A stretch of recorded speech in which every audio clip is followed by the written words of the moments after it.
소하천을 무단으로 점유, 사용하거나 파손하는 경우 처벌을 기존의 2배로 강화하는 내용의 소하천 정비법 개정안이 입법 예고되자 경기도가 환영의 뜻을 밝혔다.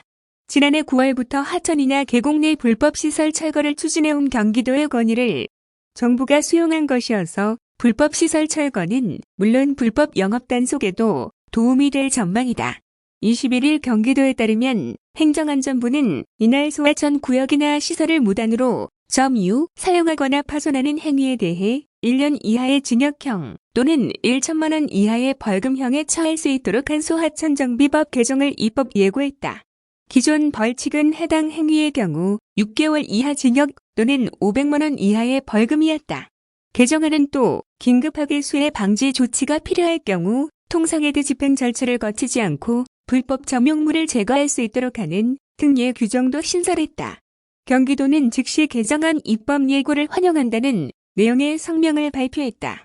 도는 성명에서 지난해 여름부터 청정계곡 복원을 추진해온 경기도는 현행 제도의 문제점을 개선하기 위해 작년 9월부터 중앙정부와 정치권에 지속적으로 불법 행위에 대한 벌칙 강화를 건의해왔다며 이번 입법 예고는 단순히 처벌 규정을 강화하고 단속 방안을 마련하는 게 아니라 모두 이것을 일부가 부당하게 독점하고 교묘하게 규칙을 어겨 이득을 보는 방식을 더는 두고 볼 수 없다는 국민의 뜻을 받드는 시발점이 되리라고 확신한다고 밝혔다.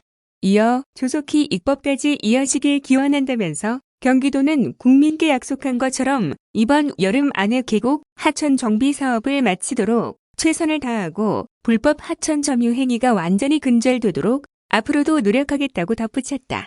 이재명 경기도지사는 지난해 여름부터 청정계곡 복원을 위해 하천, 계곡 불법 행위 근절 대책을 추진해오며 중앙정부와 정치권의 지속적인 법 개정과 제도 개선을 건의했다.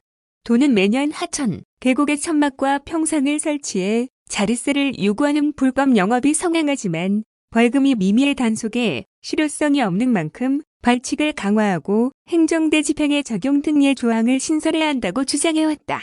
도는 지난해 9월 경기도 국회의원 초청정책협의회 시 이 같은 내용의 하천법 및 소하천 정비법 개정을 건의한 이후 10월 국정감사와 중앙, 지방정책협의회에서도 제도 개선을 요청했다.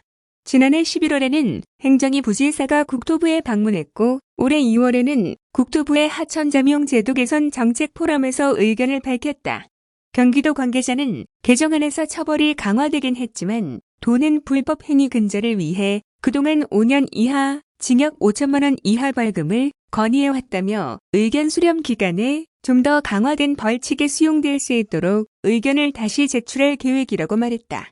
한편 지난 20일 기존 도내 25개 시군 187개 하천에서 적발한 불법 시설 1,436곳, 가운데 94.8%인 1,361곳이 철거 완료됐다.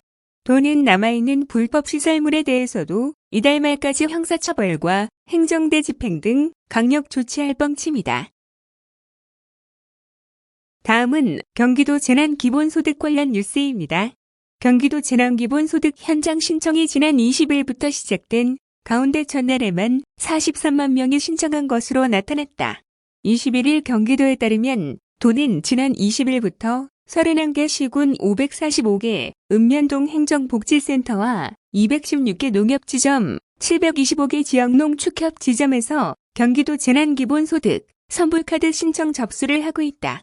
이 가운데 20일 첫날 행정복지센터를 통해 36만 9,949명이, 농협을 통해 6만 221명이 신청해 총 43만 170명이 선불카드를 지급받았다.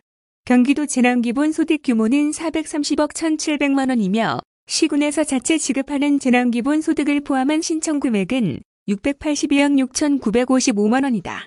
20일 24시 기준 온라인 누적 신청인은 608만 3,042명을 포함하면 총 651만 3,212명이 신청해 신청률이 49.1%로 도민의 절반가량이 경기도 재난기본소득 신청을 완료한 것으로 집계됐다. 총 신청 금액은 1조 262억 원이다. 경기도 재난기본소득 선불카드는 오는 7월 31일까지 신분증을 가지고 주민등록 주소지 읍면동 행정복지센터 또는 가까운 농협 및 지역농축협 지점을 방문해 신청하면 된다. 다음은 코로나19 발생 이후 신용카드 매출액 감소 관련 뉴스입니다. 코로나19 발생 이후 경기도 내 신용카드 오프라인 매출액이 지난해 같은 기간보다 1조 8,821억 원 감소했다. 특히 2월 19일 이후 코로나 확진자 수 급증에 따라 큰 폭으로 감소한 것으로 나타났다. 경기연구원은 1월 20일부터 3월 22일까지 9주간의 신한카드 자료를 토대로 코로나19 발병 이후 경기도 경제 흐름과 향후 대응 방향을 담은 코로나19 경제 위기 끝은 보이고 있는가?를 발간했다. 코로나19 발생 후 시간 경과에 따라 매출액 감소 업종은 확대되고 있다. 가전, 가구 미용, 요식, 유흥, 의료, 잡뼈에서 시작된 피해는 발병사에서 5주차부터 교육, 학원, 의료, 가정생활, 서비스, 자동차 등의 품목으로 감소세가 확산됐다. 피해가 가장 큰 품목은 요식 및 유흥업으로 매출액이 6,024억 원 감소했으며 이는 전체 순감소액의 32.0%를 차지한다. 의료, 잡화, 미용, 가전, 가구 등 소득 탄력성이 높거나 소비의 시급성이 낮은 품목에서 매출액 감소율이 크게 발생했으며 다중이용시설 기피 현상으로 백화점과 대형 기타, 대형마트의 매출액은 전년 대비 각각 30.5%, 28.5%, 18.7% 감소했다. 숙박업과 여행업 부문의 매출액은 지난해 같은 기간보다 각각 27.2%, 19.6% 감소했고 교육, 학원, 스포츠, 문화, 레저 등 대면 접촉 빈도가 높은 업종의 매출액 감소율은 20% 수준이다. 반면 음식료품업 매출액은 지난해 같은 기간보다 3.8% 증가했는데 이는 외식 감소에 의한 반사효과로 대체 수요 증가했기 때문인 것으로 추정된다. 의료 부문 매출액은 감소한 가운데 약국 매출은 마스크 등 위생용품 판매 증가로 지난해 같은 기간보다 증가했고 여행, 교통 부문 중 교통 매출액은 결제 수단 변화 및 대중교통 기피 현상으로 12.4% 증가했다.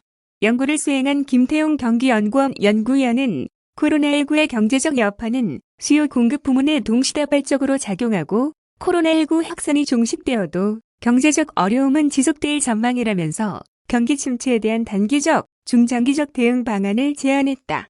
우선 단기적으로는 수요, 공급 부문에 대한 정책적 지원이다. 코로나19로 인한 어려움은 수요, 공급 부문에서 동시에 발생했으며 점점 심화되어 중앙, 지방정부의 정책적 지원이 필요하다는 것이다. 특히 코로나19로 인한 경제적 피해를 빠르게 회복하기 위해서 소상공인 및 자영업자와 실업자 등 취약계층에 대한 지원 정책을 확대하는 것이 바람직하다는 의견이다. 중장기적으로는 코로나19로 인해 발생할 것으로 예상되는 추가적인 경제적 여파에 대한 대비다. 감염병으로 인한 산업생태계 변화 영향 검토, 코로나19로 확대될 플랫폼 노동자에 대한 제도적, 사회적 안전망 구축, 생산설비 분산 등 글로벌 가치사슬 재편에 대한 대비 등을 들 수 있다.